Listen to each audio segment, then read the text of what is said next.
I'm going to tell you a little bit about our Legends program and the award, and then I'm going to introduce our Master of Ceremonies here in a moment.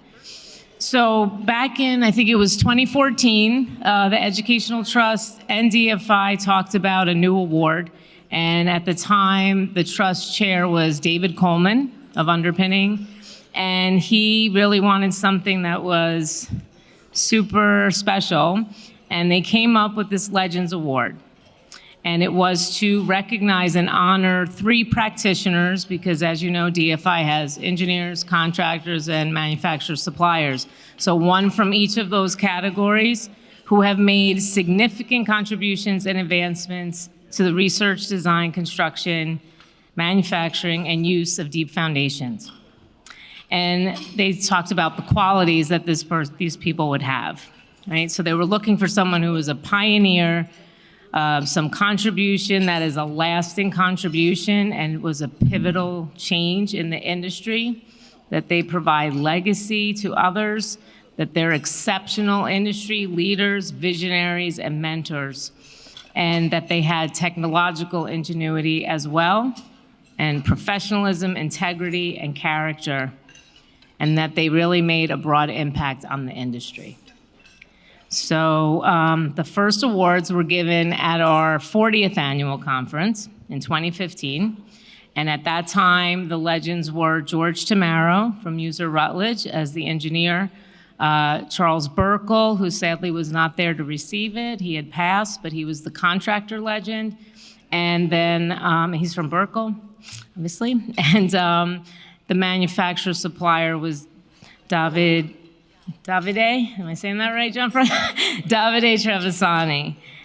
So it was a really exciting thing. We're celebrating our 40th anniversary, and here were these 3 greats that we were honoring. And then the next time we did it was right before the pandemic in 2019, and Bengt Falenius, who I thought was going to be here this time, but he was ill, so he won the engineering legend, and Tom Wysocki, who sadly had passed, won the contractor legend, and then the manufacturer was Thomas Bauer. So that was quite a crew as well. And this year, we are so pleased to be honoring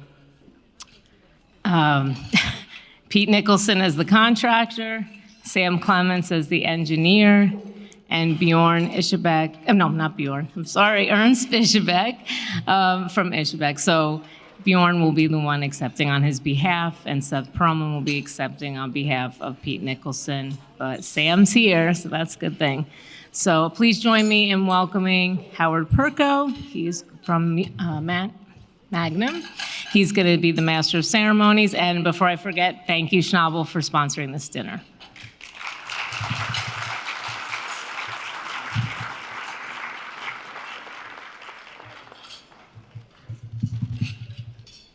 So a legend goes to the doctor, and the doctor says, "You got a real case of influenza." And the legend says, "Influenza? Isn't that like on the social media? How many followers do I got?" You know, Jesus was the first influencer. He had 13 followers. So we're here to recognize people who have become legends. As I look around the room, I am humbled to see the engineers, contractors, and manufacturers, suppliers, who nothing in this world gets built unless it is on a foundation that is prepared by one of you or someone that you influenced in your life. We really have an impressive group here at the Deep Foundation Institute, but what does it mean to be a legend? A legend is someone who influences others. And I'm really pleased to introduce to you 3 people who have been an influence on many of us here tonight. Starting with Sam Clemens, Professor Emeritus from the University of Syracuse. Sam, please come up.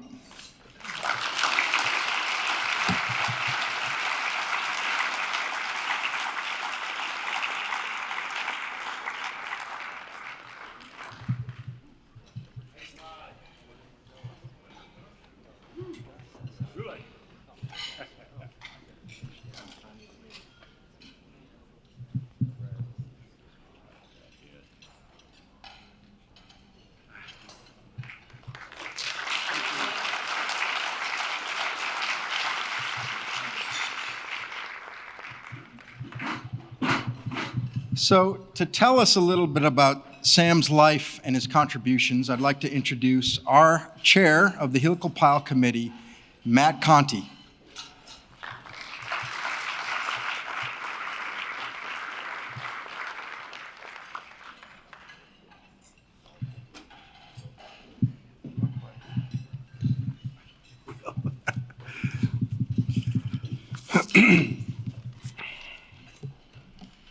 All right. Good evening. My name is Matt Conti, and I have the pleasure of introducing you all to Samuel Patton Clements. Sam was one of my professors and mentors during my time at Syracuse University. If you haven't yet had the opportunity, you're about to meet one of the nicest people you'll ever know. I've always seen him smiling. Even when I was a mouthy engineering student back in the day, he always had a smile on his face. He taught his students curiosity, humility, and creativity in the difficult field of engineering. With all this man has accomplished throughout his life, he's still respectful and grounded amongst most.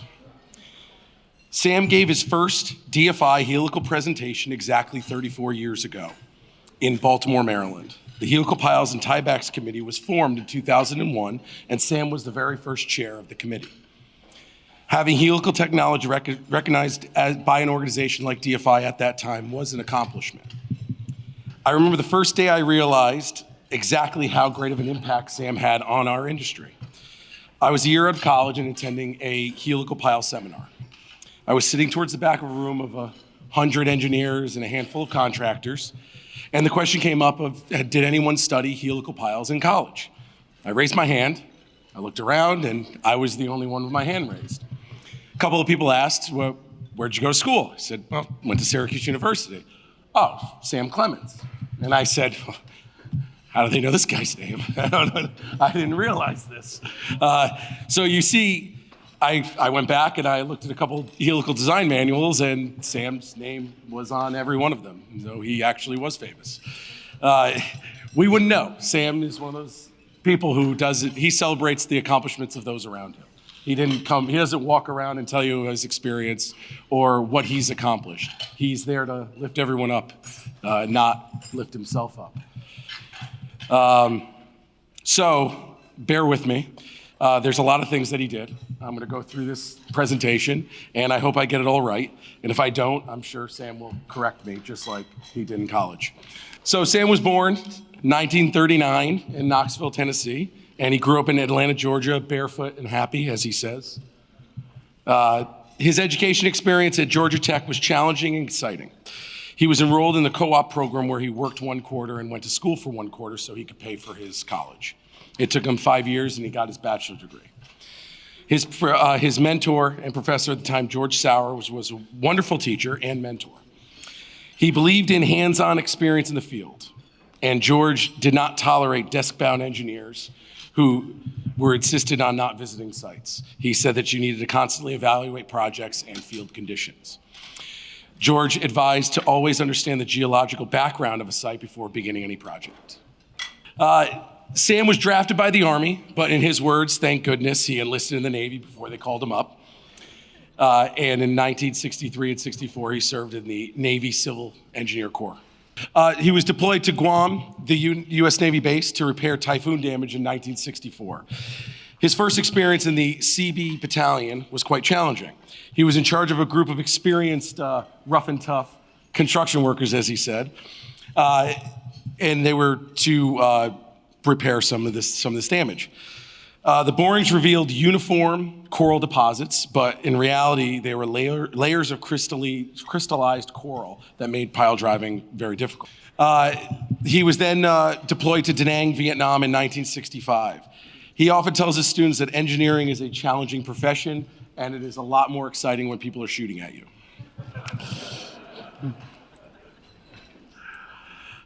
He was an officer in charge of the CB Team 0306, deployed to Northeast Thailand in 1965, which he calls a great eight-month adventure.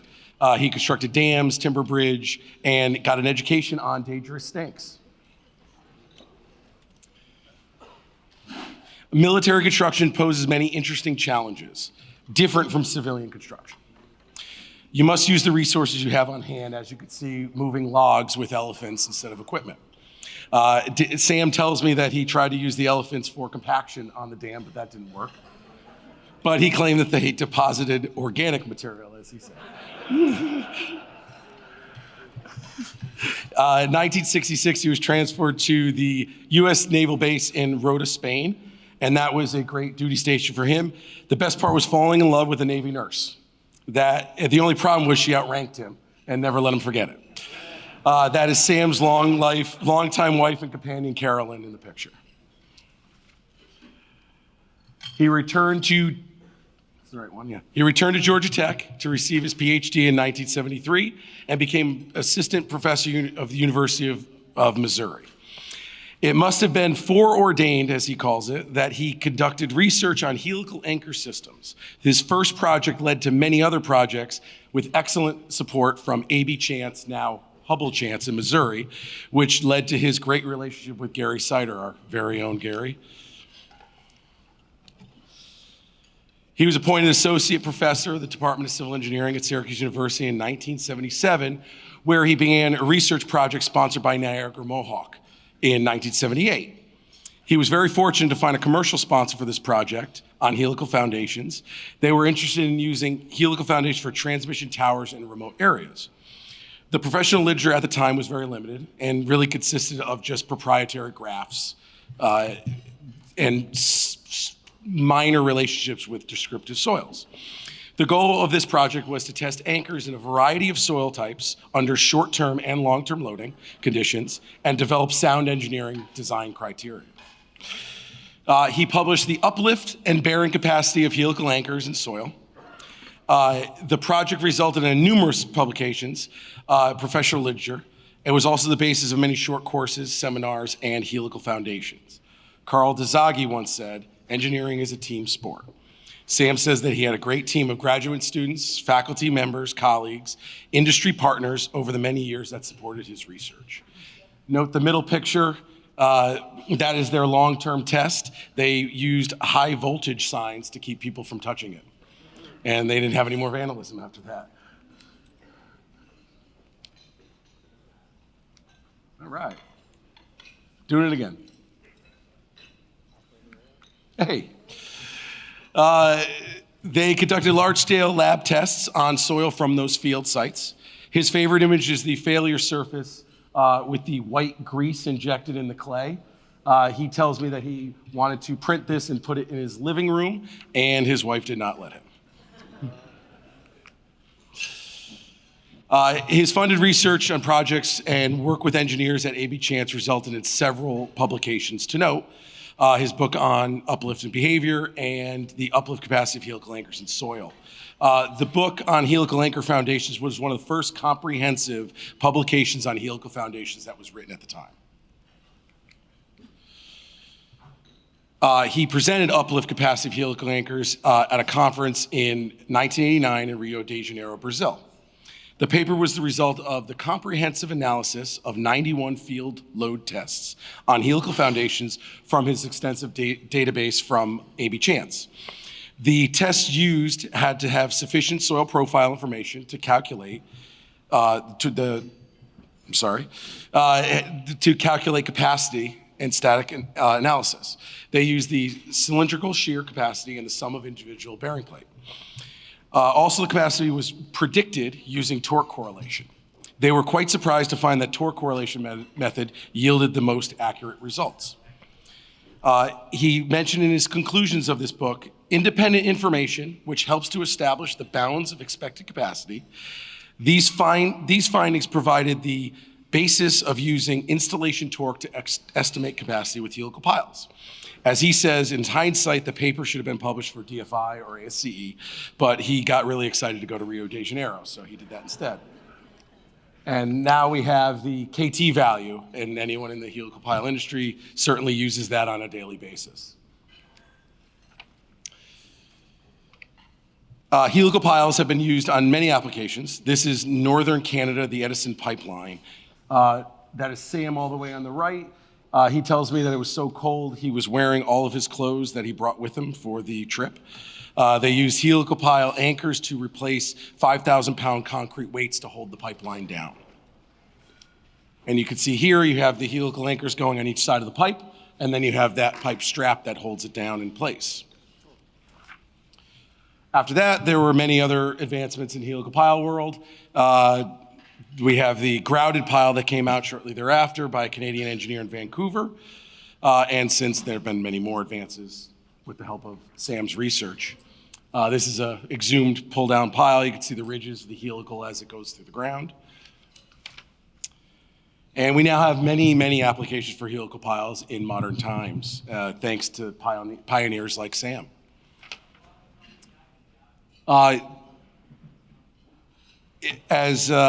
design and use of helical foundations was a passion of his over the years, he worked hard to inform the engineering profession about this system. In conjunction with the anchor manufacturers, faculty colleagues, and the DFI, he presented seminars all over the country. People still do not realize how long helical foundations have been around. Research like Sam has created helped expand them into the modern era as a deep foundation. And they're constantly growing in the commercial industry with decades of field data, mostly due to Sam's research. The 70s to the 90s, there was extensive research on anchor capacity. 2001, DFI formed their helical pile committee. 2009, Howard Perko, who Sam admires very well, was another industry contributor with his book that he published. Sam also wants to mention the contribution of Dr. Alan Leutenegger from UMass and Dr. Amy Serrata in their contribution into this industry. Bill Boney-Kemper has also been closely monitoring the helical pile industry for many years. Since the formation of the Helical Pile Tiebacks Committee, there's been a substantial growth in this industry as far as manufacturers and contractors and the use of helical piles. And as Sam says, the future is bright for helical foundations. The industry will continue to grow with the support of groups like DFI and people like Sam who are willing to create this data to help us advance. He says he has been blessed with the privilege to teach many wonderful students over the past 45 years. They have gone on to have many great careers in geotechnical engineering, and I could say that his students have also benefited greatly from having him. Sam developed great interest in the history of engineering, and especially the Erie Canal, which he feels is a great engineering accomplishment. And he developed an interdisciplinary course entitled Leonardo da Vinci, the Artist and Engineer, which is taught by the fine arts professor and Sam, and it includes spring break trips to Italy and France. He won a lot of awards, not just tonight, a lot of awards, both as an educator and an engineer. He was a founding faculty member in the internship at Syracuse that sponsored 129 American and Middle Eastern students to do a 6-week internship on construction management and planning. In 2017, he and Carolyn, his wife, received the Syracuse University Chancellor's Medal. For fun, Sam likes to runs a lot. Ran 10 marathons throughout basically North America. Sam has completed 45 triathlons, which is 45 more than most people here. His last one was the age of 65, where he finished the Ironman with 1 minute and 33 seconds left and then collapsed. His wife tells him that they took his vital signs and he had that of a person in a coma. At the age of 76, he swam the world's oldest swim, which is a 4.5 kilometer swim from Europe to Asia, which is absolute. I actually had to look this one up. I didn't believe that one, but he did. He retired the first time from Syracuse, and they asked him to come back as the interim dean of Hendricks Chapel for a few months. 2.5 years later, he retired again. And then the chancellor asked him to be the interim university ombuds for a few months. 2 years after that, he retired for real. And I think you're still retired. Okay. His family, his wife Carolyn, his son Daniel, his daughter Samantha, and his grandson Patrick, who is majoring in electrical engineering. Sam considers DFI to be a premier professional institution and world-leading organization. He attributes many of his accomplishments in the helical field, being widely aided by his connection with the DFI.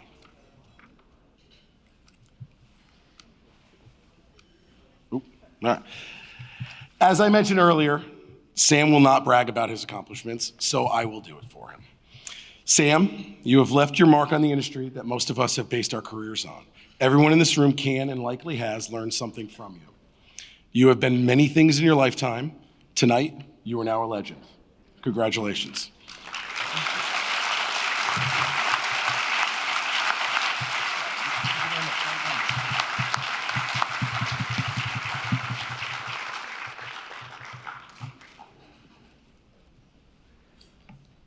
So our next recipient, as contractor legend this evening, is Pete Nicholson. All of us have heard of Nicholson Construction, and to present and to receive the award on his behalf and present on his life and accomplishments, I'd like to introduce Seth Perlman.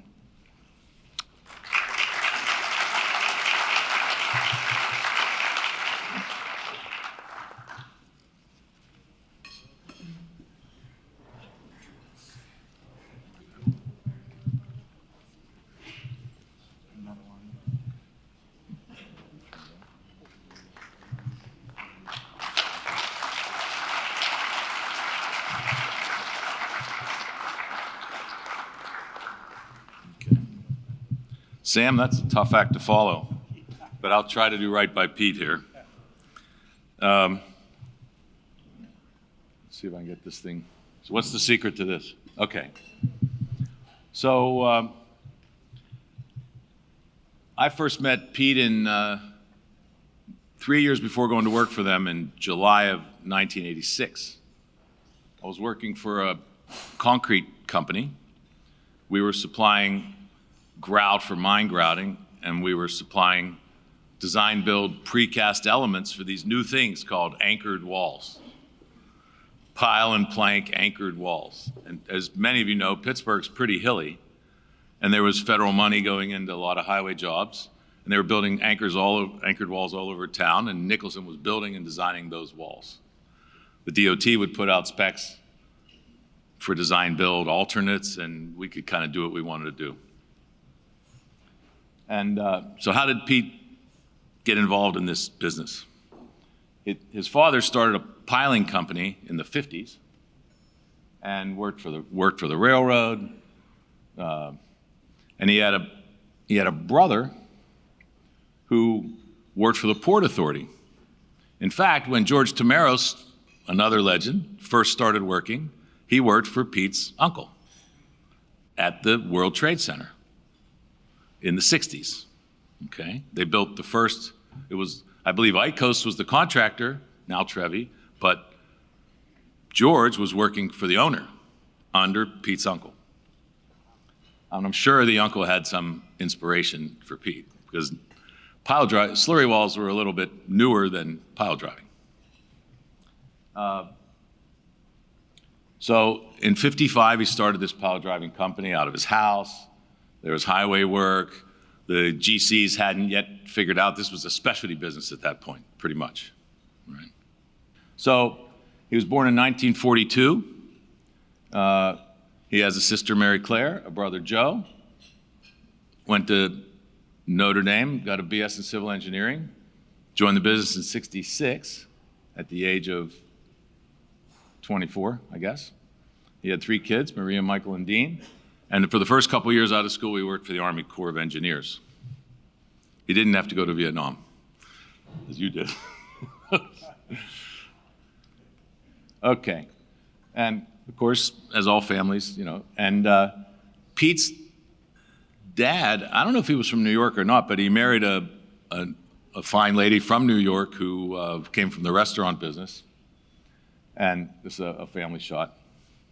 So in his early days, they had these old trucks. That's a truck from the 50s, and there's Pete in the office. And he was a little slimmer back then, I guess. His ties were skinnier too back then. And of course, there were some good times. And I had met his parents. They're very, very nice people, and we would do company events. And we like to change our logo a lot. So, it started out as Nicholson Pile on the upper left. And this Nicholson Anchorage company was set up like as a JV with this British company. I'm not sure how old the Nicholson Powell one is on the lower right, which one predates the upper left or the lower right. When I joined, we had the one in the middle, and the one on the lower left was basically on the style of what Rodeo had, and they sold out to Rodeo in about 1996. And of course, that created a new era, but at that point, that's when the Nicholson brothers started to go out of the business. So the company started with pile driving, but as we all know, every technology you do becomes commoditized, right? So in this business, if you don't reinvent yourself, you can potentially lose market share. You become in the world with every other commodity guy. And the Nicholsons were true entrepreneurs. Pete's a true entrepreneur. He understood, I think along with his father, that if you don't reinvent yourself with new techniques, you be commoditized. You go out of business. So they looked for partners, they looked for new things, they looked for things in Europe. And it wasn't just a one-time deal, it was the culture of the thing. We did it multiple times. And, think about when they first got in the anchoring business, there's a thing that says building equipment, okay? When I joined the company in '86, in July of '86, or middle of summer, these anchor rigs, you couldn't just go to Italy and order up some anchor rigs. They built them on these mining rigs. They were these big, heavy air track rigs made by Gardner Denver for drilling holes in mine and rock and blast holes and things like that. And they customized them and made them drill anchors. And we had a whole fleet of them. We had built like 28 of them. The last one was number 28. And so what was the first thing they did to get out of this piling thing and to not be commoditized? Was this anchor business. And they were first, they were one of the first, they were early, and they led. Not just, and so Pete was really driven to lead, and he would do a lot of things to make sure that was the case. So this partner from England was called Universal Anchorage Company. So they had some good designs for the anchor heads and all that, so we didn't try to reinvent how thick it had to be and what the details were. We had kind of a catalog of those. And you had wedges, because there was still a post-tensioning industry, so these anchors were using post-tensioning components in a geotechnical application, right? And the first permanent job was in South Haven, Michigan for the Corps of Engineers. Maybe he met some people when he worked for them, but Tom, I don't know when that was, what year that would have been. Maybe in the 70s, I'm not sure. So bulkheads for the Corps of Engineers, for years we were in all these ports and Navy yards and stuff, drilling bulkhead anchors. And the dam thing, I could make some jokes about that, but the dam anchors was also a huge advance, because as the standards for flood levels changed, as the seismic levels changed, dams needed to be upgraded, and Nicholson figured out how to put high-capacity anchors through dams. And I looked at it like the arms race. I mean, you started with this load, and you went to this load, and you went to this load, and they kept getting bigger and bigger and bigger, till at one point I think we tested some in West Virginia that were 54 strands or something like that. 55? 64? Well, that was maybe later. The 50-some came first, then 64 was the biggest we ever put in? Okay, so that was something that we really led on. It was a real specialty to figure out how to do that and how to get them through the dam. I mean, So obviously you can't put a 64-strand anchor in a dam when you're trying to dance the YMCA, okay? You need some bigger tools for that. But Pete went out in the field with the guys, and we call it, in the safety training world, we call it wallowing with your guys. And John earlier talked about where the rubber meets the road, the work gets done in the mud, in the rain, in the cold with these guys. And Pete clearly showed leadership by going out to do that. And we have these old pictures that shows him on one of these early jobs with one of these home-built Gardner Denver rigs putting anchors somewhere under a bridge, and I don't know where the heck this is. It was before I joined. But this is a job that, after I joined, was one of the first leads we found. And I had a boss, he was from Western Ohio, he didn't know a damn thing. As I said, I'm going to New York to see this engineer because we got this call up and they want to do these big, long anchors in Ohio. And he says, you're wasting your time, Ohio's flat. And I said, I don't think so, because I grew up in this town. Okay. So this is a big wall for the approaches of the cable-stayed bridge that crosses the Ohio River between Weirton on the east and Steubenville, Ohio on the west, where I grew up. And I flew back and forth to New York with this guy from URS. He became a really good friend of mine. And we helped them figure out how they could spec this thing. And this became the tallest anchored wall in the country at the time. I'm not sure how, it was 135 feet tall, built in 4 tiers with really, really long anchors, long rock anchors. And I'm sorry, 125. You get old, you exaggerate a little. And, but that's the kind of stuff we did. We were very good at it, and we were really leading this anchor industry. And of course, Pete wanted to give back and contribute to the industry. He got involved in this FHWA permanent ground anchor manual. Were we like the primary researchers on this thing? I can't read it. Okay. There were several? Okay. And he got involved in the Post-Tensioning Institute. Post-tensioning had been around for quite a long time, but post-tension anchors had not been around yet. They were still new, they were being developed. And obviously he took a leading role in helping these committees to help make sure there was some standardization of that. And I kind of wanted to roll, and there were many fantastic jobs all along the way. But I wanted to roll forward to this picture. I'm getting all choked up like John did today. To 2001. This is October 3rd of 2001. And we all know what happened on September 11th of 2001. And we did our first recon walk out here in like September 26th of 2001. And this is the north wall of the World Trade Center that was built by the Port Authority, by Pete's uncle, with George Tamaro as the junior engineer, with ICOS as the constructor, and the towers came down, and the walls had to be anchored back to recover everything that was in there, right? The people and everything. And because we started this thing so early, and we're the first ones they call later to solve a big problem. And 1,000 anchors went in to hold these walls back, because once the garage floors were crushed down, there was no more lateral support for the walls. You couldn't dig it out unless you anchored it again. There were originally some temporary anchors here, but I'm sure they were long corroded out. And Nicholson then stayed for about 10 more years.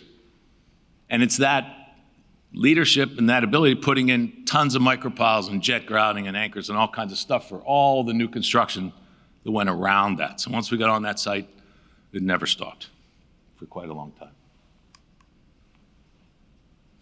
So anchors was the first thing. But again, with anything, there are lots of people in this room that do anchors. They're commoditized today. There's a lot of people that are really good at it, and that's fine.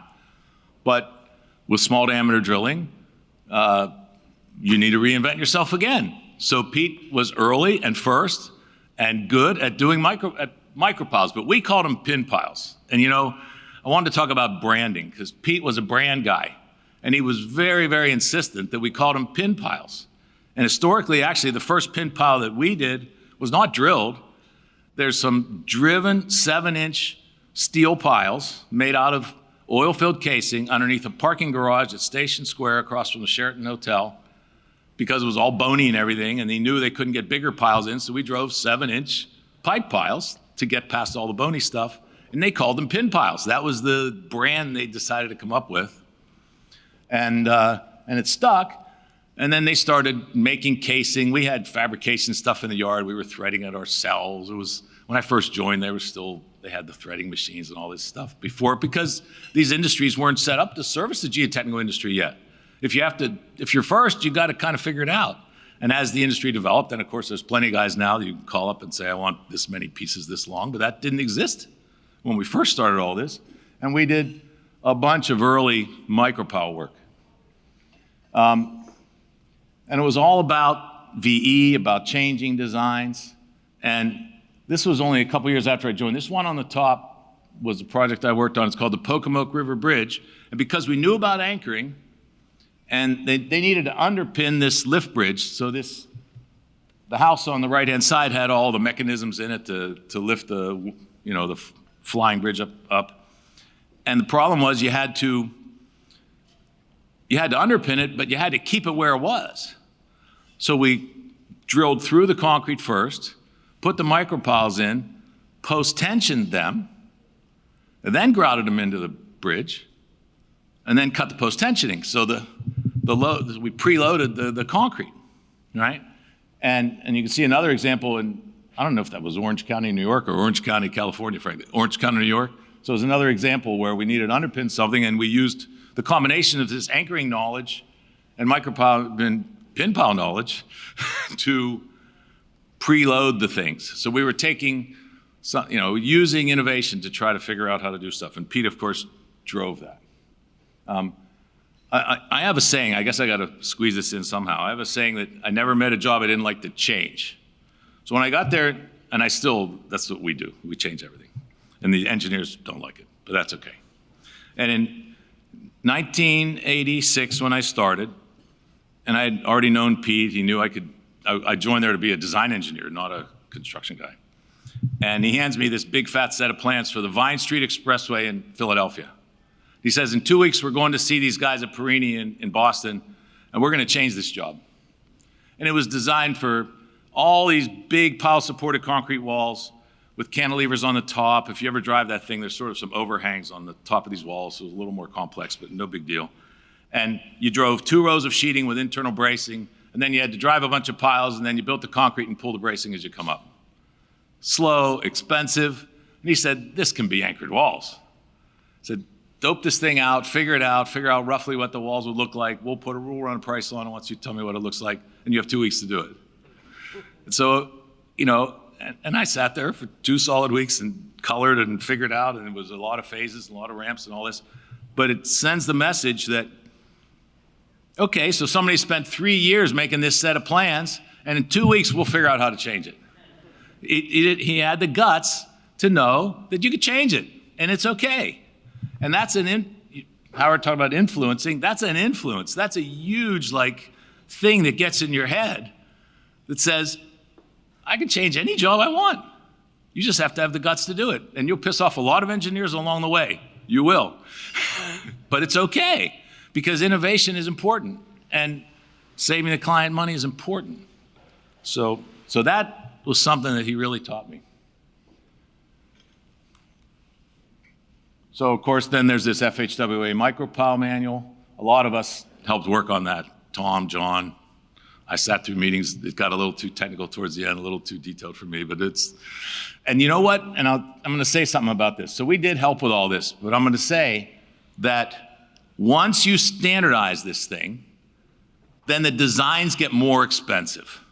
What we were building before they wrote the manual was a lot leaner and a lot cleaner than what the manual now requires. So what I would caution everyone here is to not be afraid of letting contractors change stuff. It's okay to change stuff, because once you standardize, it sets a bar that's oftentimes just too conservative. It's just a point in time. It's just a snapshot. It's not the ultimate end of all future development. And so while we participated in this stuff, that doesn't mean we agreed that it's the end of development. And Pete obviously knew that. He wasn't afraid to change anything. That was the thing that sticks in my head about Pete. So we were early in leading in anchors. We were early in leading in pin piles, which ultimately became micropiles, and it drove them crazy, but it became micropiles. And then this soil mixing thing, it's kind of a new thing. It was not yet on the east coast of the country. There was this Japanese company called Seiko that was working a little bit in the west. They had brought it to the west. And Pete went and met with these Japanese guys and made a JV. And we brought the first jobs in soil mixing to the east. We maybe didn't keep a leadership position, but we were the first. He wanted to bring it. And we didn't bring it small. We brought it big. We did big central artery jobs.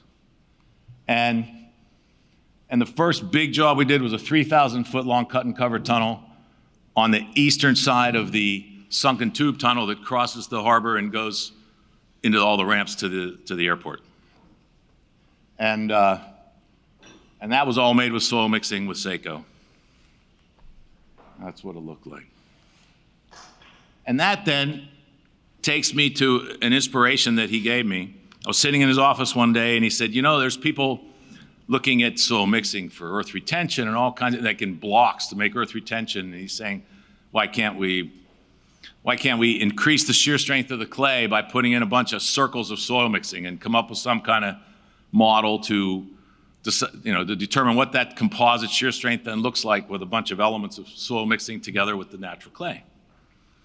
And I was working in Boston at the time. I spent 3 or 4 years up there on this central artery. So this idea is fishing in my head. And then in the newspaper, it says there's $500 million problem. This post office, that brown building on the left picture, they were going to put another sunken tube across this Fort Point channel. I don't know what Fort Point is, but there's a sunken tube on I-90 that runs through that channel.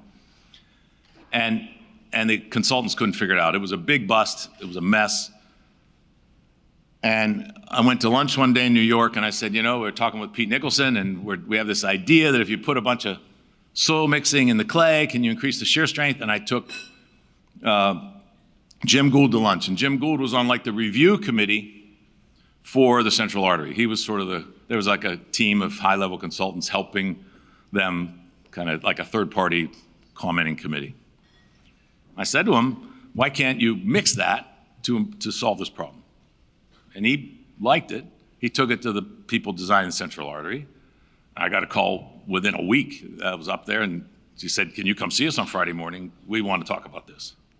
And so that little idea, sitting in his office, just dreaming about how you can do something with something new, and nobody had published it yet. Nobody had talked about this shear strength effect, turned into something really big. I mean, we did, Tom, I don't know if you know how many yards we did, but it was a massive job. It was a $90 million job that we sold them for $60 million. The next bidder was $90 million. It should have been $90 million in those dollars back then. So it was a massive project to very big depths with these big Birmingham leads and stuff. So, you know, he was always promoting that we get involved in societies, CAWP, DFI. So I'm trying to do a little fact checking with John this morning, because I recall that my first DFI meeting that they sent me to was in Ann Arbor, Michigan in 1988. And we were reporting on a paper on what we did for these walls on I-279 in Pittsburgh using soldier piles made out of reinforced drilled shafts rather than steel. And but we were looking today, and so I don't know what DFI meeting this was, because their annual conference was not in Ann Arbor, but I always thought for the last 30 years that it was an annual conference I spoke at. There were about 75 people, and so somebody's gonna have to tell me what we did in Ann Arbor that year, but that Manny Fine was running the thing, and I met all these old timers from DFI. But I got injected right away. They said, look, you gotta go get involved in this thing. And I stayed involved for quite a long time. He got involved in the ASC, he won a Martin Kapp Award, and at the end of the day, he kind of ran a school there, right? There's a lot of us in this room, and a lot of us that are not in this room, that went to the school of Pete Nicholson. John, of course, our award winner from today. Dan Uranowski, one of my early bosses. Myself, Donald Bruce spent 10 years with us. He brought him from England. Tom Armour from out west. Tom Richards sitting right here. Sparky Johnson, who's still working out west. Lyle Silverman, may he rest in peace. Stefano Stefano Valagusa in Boston. Mario, our buddy Mario, who works for Stefano. Luca, who's sitting right here. Stefano and Luca, for me, were always like a pair. They came as a pair. John Clark, Ronnie Triplett, Paul Gronick, Johnny Wise, Andy Walker, David Pignot, Scotty Dodds, Greg Pites.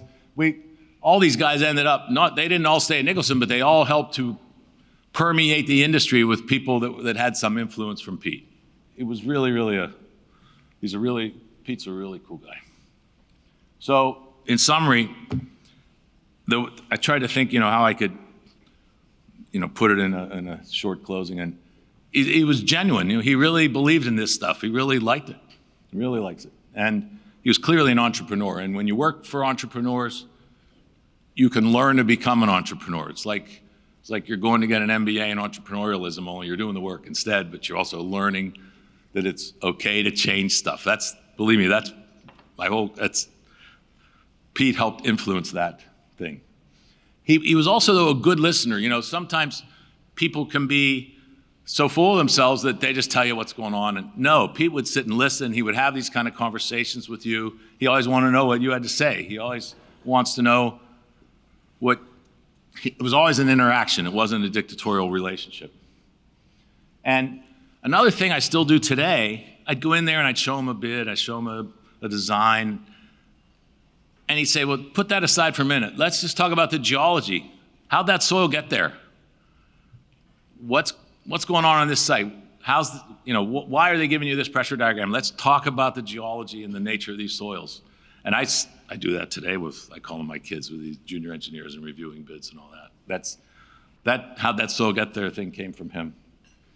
And he was a problem solver. We have some great stories. I mean, I'd be sitting in his office, and one day, there was, again, with that airport job in Boston, the clay, we're trying to understand the strength of the clay.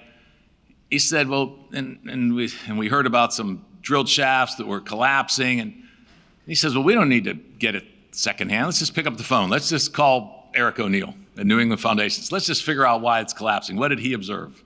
And we had a really nice chat, and he's telling us what's going on and why he thinks this stuff collapses. Another day, we were working out at Union Station in LA, drilling big heavy anchors in the sand, and we had some kind of issue, and we needed to discuss it. He says, let's just call Ron Tudor. Let's just pick up the phone, solve the problem right now. And I'm sitting with him, and we're talking to Ron Tudor. You know, he didn't want to mess around. He just solved the problem. You pick up the phone, right? And that's an influence too. You know, I'm a pretty impatient boss. I don't like to wait around for people to study stuff. I like to dig in and just fix it. I can give him a lot of influential credit for that behavior, you know. And again, this reinventing the markets, right? So in summary, what did he do in his career with this company? He started with his dad with pile driving, becomes first and early in anchors, becomes first and early in micropiles, becomes first and early in soil mixing. And 20 years ago, I left the company, so I work for Menard now. But a phone rang one day from Menard, and they had this technique that was not in the US yet, that we called CMC, control modulus columns. Everybody else calls it rigid inclusion. So again, it's that crazy brand thing.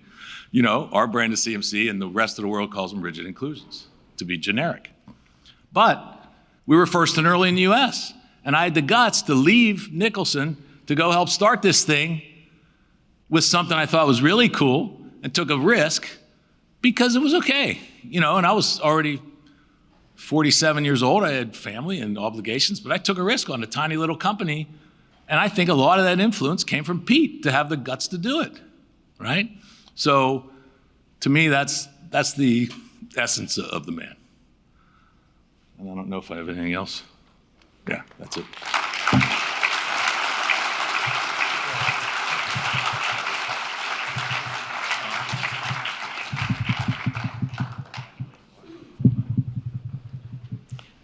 Thank you, Seth.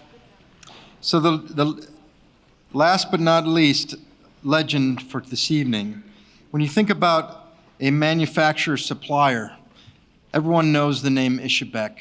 And so to receive the award on behalf of his father, Ernst, we have Bjorn Ischebek. Please welcome him.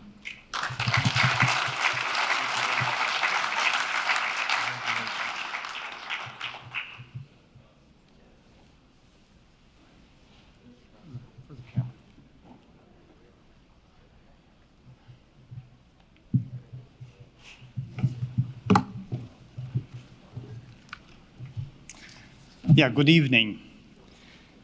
My father has never been the person to jump on a stage, so therefore I'm thanking the Legend Award election committee, as it shows that his competence and achievements have been recognized, although he has not been the showman. So I was asked today to give a brief presentation of my father's life, and in parallel a brief presentation of the company development, which was a big part of his life and I believe must be seen together. As important as the company was to him, as one of his sons, I can also confirm that family was even more important to him than anything else. So born in 1940 in Hamburg, where his mother came from, he grew up in Ennepetal, which is 1 hour away from Düsseldorf or Cologne. Ennepetal is part of a special region. It has been very industrialized since 1900. Coal mining and steel production with companies like Thyssen and Krupp grew the area to where it is today. The most densely populated area in Germany, with nearly 20 million people living there, more than 20% of all Germans. He grew up as the oldest of 4 children. His younger brother became teacher, and his 2 sisters passed away much too early. He finished school and went to Hannover to study mechanical engineering. The Ischebeck company was founded in 1881. At that time, blacksmith vices, accessory for horse carts, and articles for joiner benches were produced. In the 1960s, the handover from 3rd to 4th generation took place. My father's cousin, Friedrich Döpp, here on the left, entered the business as tradesman in 1960 after he was called home from Spain. My father then started in 1964 at the age of only 24 years after he finished his study in record time. These 2 young men had full responsibility for the business since then. They worked together for 50 years. This photo was taken during the company's 125th anniversary celebration in 2006. Directly at the beginning, a decision was taken by them to stop the hand tool manufacturing and to concentrate on equipment for the building industry. It was at the same time when the construction market went up and new developments like trenching struts and steel posts were introduced. The Titan steel prop was a solid and high-quality product. Greek mythology led to the symbol of strength, Titan. It was important and paved the way for our own developments in the future, having top quality, being carefully produced, and representing a good relationship between price and performance. The old Titan prop would still meet the actual prescriptions even today. As an engineer, my father, Ernst Ischebeck, put a lot of thought into production. How to best use the existing machines, what new technologies to invest into, how to best use the area, and how to develop the production plant. Efficient production, saving labor cost, and taking care of the resources have been the guardrails. My father was still heavily inspired by the founding history of our company, when in very difficult times, the mayor and priest of the city asked the blacksmith Friedrich Ischebeck to get the company running again, which went into bankruptcy.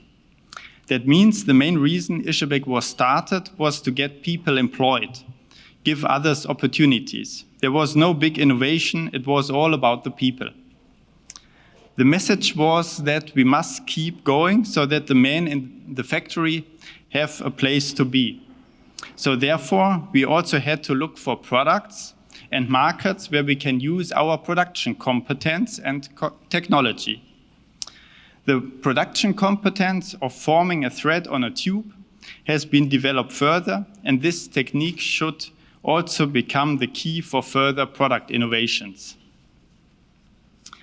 Another reason I feel honored to be invited tonight to receive the Legend Award for my father is because of the following.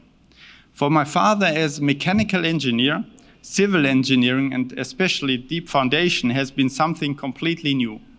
He came from other world. Curiosity and openness, as well as being understood by important people on his path of life, helped him to learn and to develop in many ways.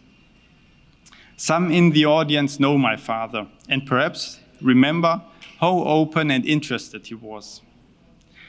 When my wife and I had our first child, and on the Sunday, my father joined us, he was deeply analyzing the toys of our daughter. How the toy was produced, what special effects or functions it had, and how it worked. As I said, he was 100% an engineer. I'm sure that this interest is what helped him enter new fields.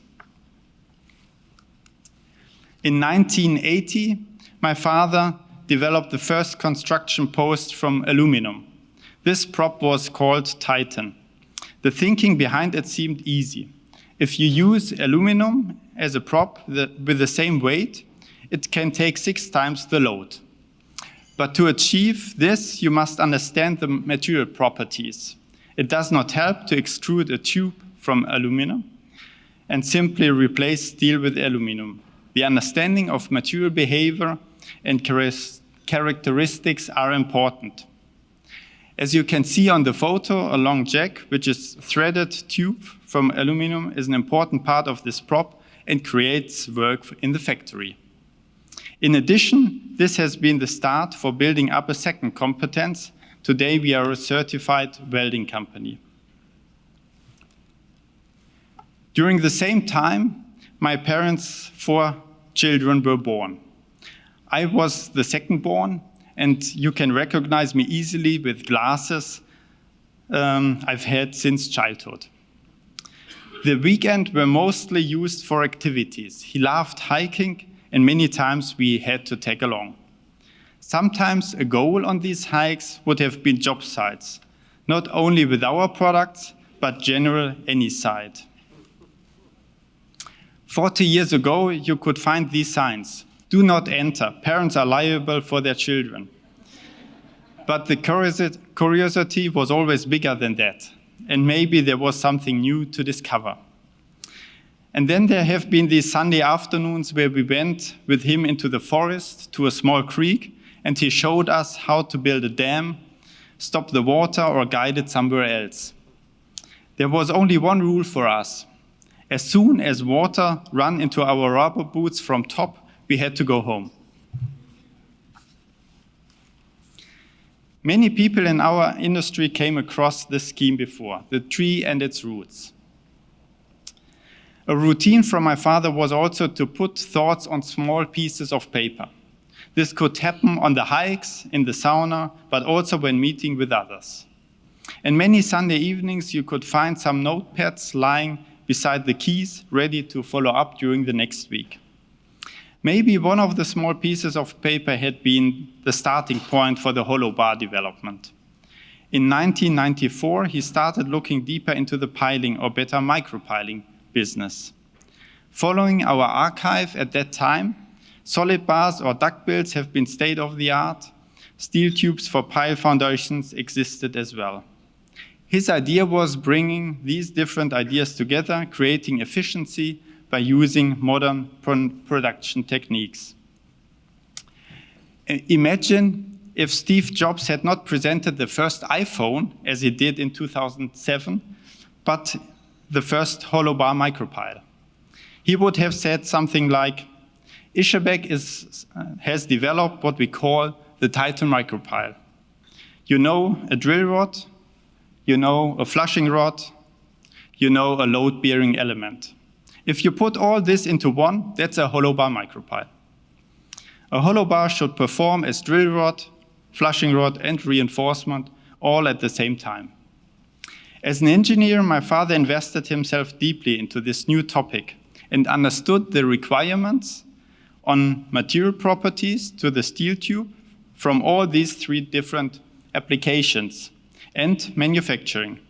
Additional, a lot of thinking went into the corrosion protection with the analogy of reinforced concrete and to find a pumpable grout.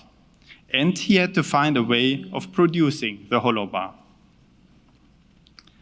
In May 1985, the first Titan 7356 was installed up to a depth of 6 meters and loaded with 66 tons. The result was better than expected, which paved the way for further investigation and marketing. The first big hollow bar application was in avalanching protection in Switzerland. Titan 3011 was then designed. Over the years, many more dimensions followed to grow the possible applications and to better adjust the cross-section to the required design load.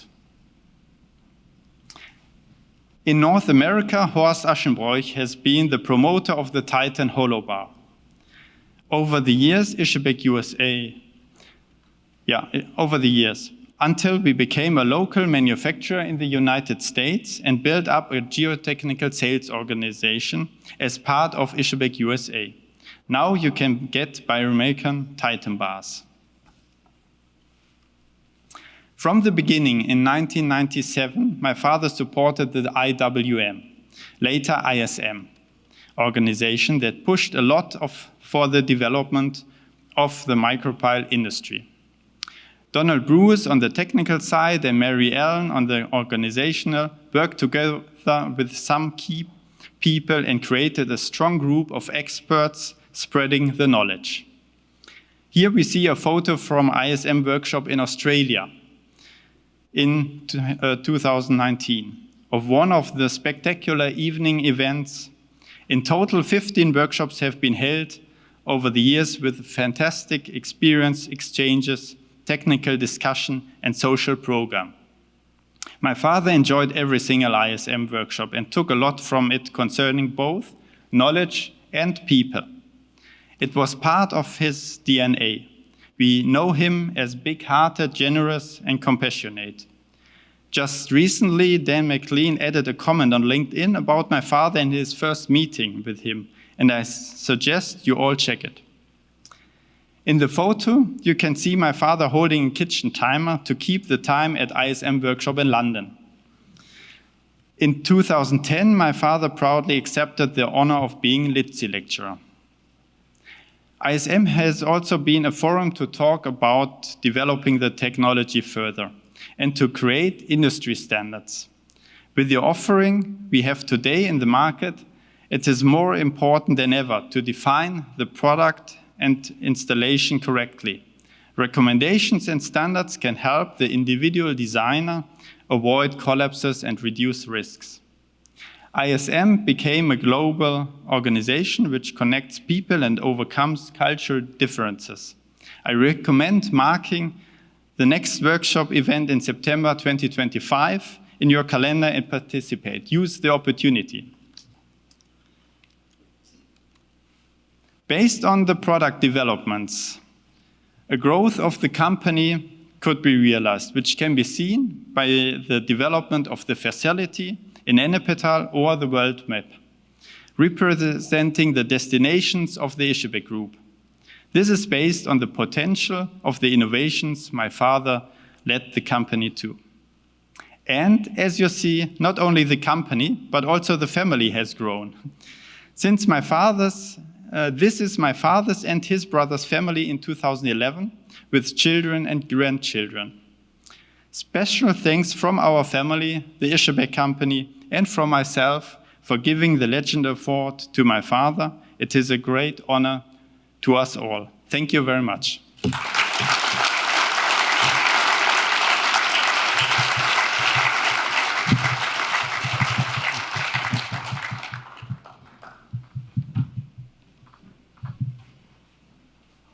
Our lapel mic's working. Well, to prepare for this evening, I watched the Legends Award ceremony from 2019 when John Wolasek sat in the seat. So if I do anything wrong, it's because I'm trying to copy his lead. It's quite big shoes to fill. Thank you all for being here. And so I know it's been a long night, but now it's your turn to be involved as the audience. And so you get a chance to ask these legends a question. And so I'll start off this evening with a question that I would like to know.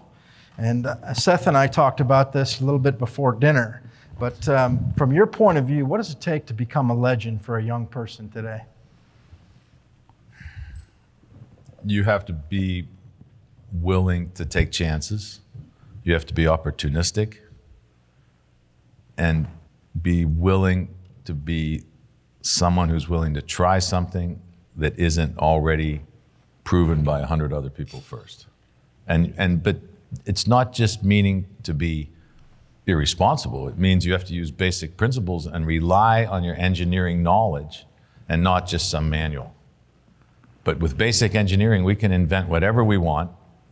And as I tell all the young people that work for us, and anytime I get a chance to get in front of a group, an engineering manual is the culmination of 20 years of a bunch of people trying a lot of things and learning and maybe even making a few mistakes once in a while and collectively gathering all that information. And then eventually they agree they're going to write a manual, which is a snapshot. Mm-hmm. It's a snapshot in time, and it's already basically 10 years old. Mm-hmm. And that doesn't mean you stop developing that technology. It just means you have to still be willing to change it and improve it and develop it further. And to me, if you're willing to do that, you can get ahead, you can lead. Yeah. Awesome. Just by show of hands, how many people use the FHWA micropile manual? That's fantastic. I'll show you some pile designs in New York City holding up a bridge on the West Side Highway that would curl your hair. It doesn't meet the manual, I can tell you that. Bjorn, what do you think your father would say to how do you become a legend? Probably he would tell something like you have to have a long breath, so don't give up. So if you have an idea, if you have a vision, and there are probably many obstacles in your way, try to follow it, work on it, find the right people who understand you and can push the development. I think that would be his advice, yes. Awesome. Just by show of hands, how many people here have heard of a hollow bar micropile? Fantastic. Dr. Clemens, what do you think? What's the secret to becoming a legend? They've said it about all. I think follow your passion. What you love to do it. Don't give a damn if you're going to become a legend. Just do what you love and pursue it with your whole heart. That's fantastic. How many people know that torque is related to capacity for a helical pile? Smart. That's because he taught us that. So, I want to know too, how do you keep going? Let's start with Bjorn. When you saw your father, facing some of these obstacles and things like that in his company, what did he do to keep himself going? To take real breaks as well. So today I see it sometimes that people don't go on vacation anymore, or they go on vacation but don't shut off the laptop or smartphone or so. And my father, he took the break. So for him it was clear that from Monday morning to Saturday evening it was work time, but Sunday was complete day off. Mm-hmm. Or also even if he had this responsibility for the company from my childhood, we always went 3 weeks on vacation in summer. So really a time to shut off, get new energy, get fresh brain, and then continue. Looked like your family had just a great time. Dr. Clemens, besides all these marathons and triathlons, what did you do to unwind? Well, that's basically what I do, is run or bike or swim. That kind of, I think, I'm sure, how many people in here run occasionally? Yeah. Isn't it a cleansing thing to get out and run? And I think you think often of the innovations in things while you're out there, not focusing, worrying about what's happening on a job, but just open your mind and those things come out then. It's a great way to do it. Now, do you run with like the headsets on where you're listening to audiobooks, or you let your mind? I just let my mind go and see what happens. Yeah. Seth, you know Pete very well. What did Pete do to unwind? I think, I didn't know that much about what he did for vacations, but I know that their family had a piece of property on Deep Creek Lake. It was sort of a compound. They had 3 different houses for different members of the family, and they all kind of got together there, and there was a little boating club there, and a certain kind of sailboat that they had, Flying Scots. Everybody had a Flying Scot, and so I think he had a lot of fun. And I have a picture as a kid. I'm sure he had a little fun. He didn't always have to work for his dad. When I joined this one golf club, they sent, there was like an historical book that they had published. And I'm flipping through the book one day, and I see this picture of this 15 or 16-year-old kid at the pool, and it's Pete Nicholson at the pool at the golf club. So I'm sure he had a little time to have some fun as a kid as well. Well, I'm going to ask one more question, then we'll open it up to the audience. And one of the things that I wonder, when you're with everything that you've accomplished, Pete's accomplished, Ernst has accomplished, what drove you to accomplish all of this, Sam Clemens? I don't know. I mean, I think you've heard the old saying that if you love what you do, your work, it's not a job, it's what you love to do. And I think my first love I discovered was teaching. I just loved teaching engineering to students and having them understand it and ask questions, and from that research and these other things. But I just think it's within you, and you just follow your heart, and it's not work. Good advice. Bjorn, what did your father do why did he want to accomplish so much, do you think? I think two things probably. One is that as an engineer, he also liked what he did. So push the barrier, develop new things, find new solutions. And same important, the responsibility he felt, definitely. So I talked shortly about the company history, and in a way, the understanding is that, the company is given to that generation to continue. So during that time, you have the responsibility for the company, and that responsibility he felt strongly, and that was also something which pushed him a lot. I think many entrepreneurs, my boss included, they say they look out at the people that work there and they think, look at all the families that we have to support, and a good entrepreneur pays themselves last, right? Seth, what do you think drove Pete to accomplish everything that he did? Pete definitely loved the business, and he loved the industry. So Tom told me a story earlier today that I'll try to reflect. If I mess it up, you can help me. But when we were working on that big wall in Steubenville, they were doing some tests, and the bonds weren't working out the way they should have been. And so, of course, the first thing the owner's going to do is just blame the contractor and say, your work's crappy. But we started digging in, and Tom was involved to help them solve this problem. And it turns out that there was a material that they used for drawing the wire, some kind of a soap that lubricated the drawing machines. And then the residue was on these wires, and it was degrading the bond to the cement grout. And Pete was spending the company's money to help solve the problem, but not just in the interest of Nicholson, but in the interest of the industry. Mm-hmm. And I think, Tom, what did he tell you? That he would spend whatever it took to figure out this problem because, spend $100,000 at the time, and that was in the 80s, right? In the late 80s, early 91. $100,000 then was a lot more than that today. So it's, and he wanted to share that information with everyone. It wasn't just for us to solve our specific problem. It was an industry problem.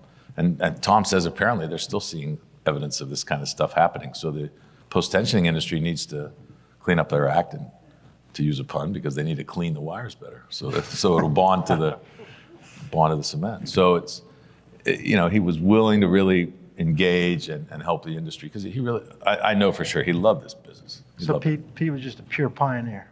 Yeah, I think so. Yeah. It takes that. This stuff doesn't come out of nowhere. It takes entrepreneurs to do it. Yeah. I was taught partnership selling as a young engineer, the difference between a peddler and a partner. A peddler talks a lot, a partner listens. One of the things they say is that, a peddler tries to destroy the competition, but a partner tries to raise up the competition. And I think that's what we do here at the DFI. Yes. We come together to share ideas because really what we care about is our clients and at the end of the day, humankind and what we build. And I will leave you with this and then we'll open it up to the audience that a wise person once said, who can say where the influence of a legend ends? So thank you guys very much for being here. Does anyone have a question for the audience, for the legends here?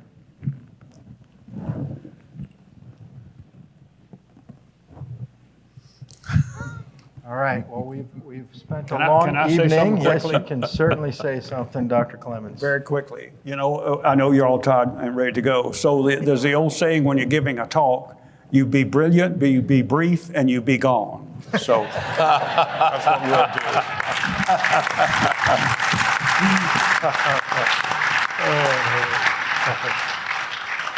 All right, everyone.